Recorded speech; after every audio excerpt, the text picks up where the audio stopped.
What happens to him next is up to the BBC. As far as I see it, they have issued previous warnings to him, so it'll be interesting to see what they do and say at this point. But, I know millions of people watch him for his football commentary and TV presenting. I would have thought it was better to stick with that.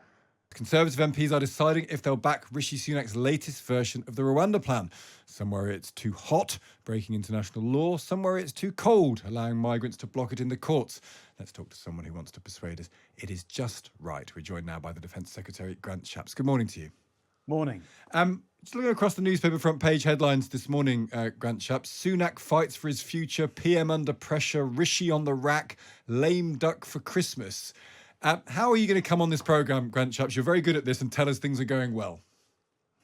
Good morning. Well, look, first of all, if the objective is to stop these boat crossings carried out by illegal gangs, then a decent start, I think, is to slash the crossings by over 1/3 this year. And it does seem to be a point which just doesn't seem to have come through in much of the coverage, but we're down by over 1/3 this year, and now proposing a piece of legislation, which no doubt will be fought tooth and nail in the House of Commons and House of Lords by Labour and others, which intends to reduce it dramatically further again. So, what I'd say is at least we have a plan, and the plan's actually working. Is the message then to your backbenchers, Grant Shapps, vote for this now and then let's deal with some of the detail later on? No, I mean, I think my simple message is this plan is working. Let's unite behind it and get this further legislation through. This legislation, by the way, based on Home Office calculations, means that of the cases which currently allow people to appeal, that only about 1 out of our 200 cases ultimately would be able to get through that appeal. So this is a very significant, even dramatic move designed to make the Rwanda route work. And you know what? I haven't heard any other alternative. I don't know what, for example, the Labour Party would do, apart from vote against every single measure, which has cut the channel crossings. It's very, very easy to sit on the sidelines and criticise this stuff, but I'd like to hear what others propose, because so far I haven't heard anything which would cut it at all. And as I say, we're actually having significant success reducing numbers for the first time ever this year. And it's your fault that this has become a distraction, arguably, Grant Shapps, the Conservative Party, the government's fault, because you are cutting illegal migration. But that's nothing to do with Rwanda. And yet you seem obsessed by this policy of Rwanda that looks like it's tearing your party apart. The right think it's too tough. Not tough enough. The left think it's too tough. And it's your decision to make this a big issue when actually you could do a lot of this cutting without Rwanda at all. Well, we've shown you certainly can get so far. As I say, that's why crossings are down 1/3 this year. So yeah, you certainly can do stuff. But if you really want to stop it, then you have to break the model of people traffickers sending people across the channel. And we think that one of the most significant things you could do is make it nigh on impossible to actually use that illegal route, where there'd still be legal routes, but that illegal route across the channel, and then stay here. And that's why we think we need to toughen this up further. And that's why I think Rwanda and the treaty that we've done with Rwanda and this piece of legislation are so important. But I just think, unless somebody has a better idea, and so far I haven't heard that from Keir Starmer and Labour, whose plan seems to roughly involve going to Europe and agree to take 100,000 extra asylum seekers.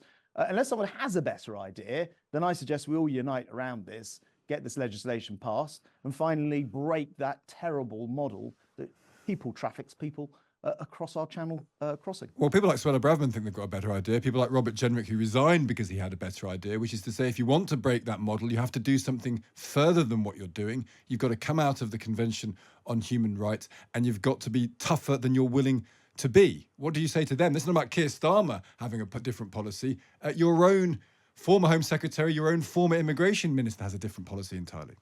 Yeah, look, I simply say this. The modelling shows, as I mentioned, that only 1 out of 200 cases would now pass through once this legislation in the form proposed has gone through and become law. Now, I think it's the case that once you break the model that people will stop trying, or the people's traffickers will stop trying to send people, because it will be fundamentally unsuccessful. Now, you can always have an argument, should you just break international law, ignore the whole thing, or, what have you. We think, on balance, actually, that the United Kingdom is a country which respects international law. The path to use exemptions, if you like, will be incredibly narrow. And that's led to people like Lord Sumption, who is highly respected in these matters, saying, no, this legislation will do what we're saying on the tin. But isn't that extraordinary? But isn't that extraordinary, Grant Shapps, that you could say we could have an argument about breaking international law and not caring about it? And that's an argument being put forward by a former Home Secretary and a former senior member of the Home Office. And you have to pause to reflect on that Britain, some senior members of your party want to say we don't respect international law at all. Is that not extraordinary? Well, I think you're slightly over-dramatising it, in as much as people debate where the balance of the law should be all the time. That's the job of parliamentarians. So I don't think there's anything fundamentally wrong with parliamentarians saying, no, actually, should we go a bit further here? Should we do a bit more? That's not that's perfectly reasonable. That's how Parliament works. We're supposed to have scrutiny. But what the government is saying is, we think this is in the right place. We think it keeps us within international law. It does provide a very narrow path for appeals. But as I say, the vast majority of appeals would not get through. And what we need to do is start focusing on the fact that we've actually got a plan. That plan is already starting to work, having slashed migration by a third. And I suggest we get around this, unite around it, and make sure that we stop this evil trade in people across the English Channel. And no doubt we'll be fighting this through again, tooth and nail, against the Labour Party, who don't seem to have a single plan to stop a single person crossing. One major political figure who disagrees with it is Gary Lineker, the BBC presenter. He's joined campaigners and celebrities to write a protest letter against the Rwandan policy. He says we need a new system that reflects the will of the British people, and he accuses the government of trying to banish people fleeing persecution to Rwanda. Do you think he should say things like that while still taking money from the BBC?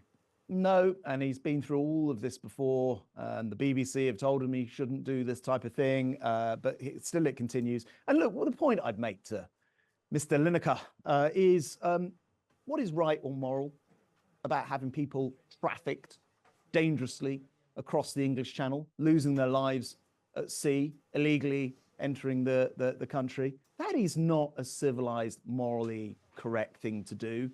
The correct thing to do is make sure that we support people as we do around the world. And, I spent this last week in the Middle East, and just this morning, we've managed to achieve something which will be very important in Gaza, which is getting another checkpoint open to check the aid, and some of which is being sent by Britain, £60 million of which being sent by Britain.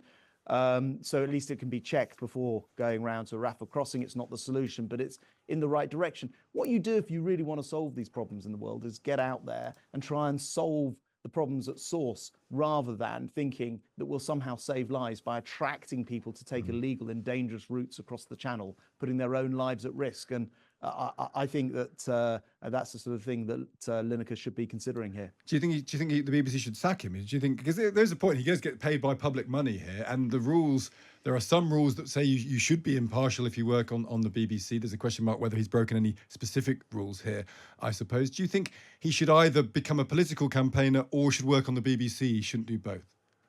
Well, look, I think it's perfectly right that I express my views, which is I just fundamentally disagree with him. What happens to him next is up to the BBC. As far as I see it, they have issued previous warnings to him, so it'll be interesting to see what they do and say at this point. But, I know millions of people watch him for his football commentary and TV presenting. I would have thought it was better to stick with that.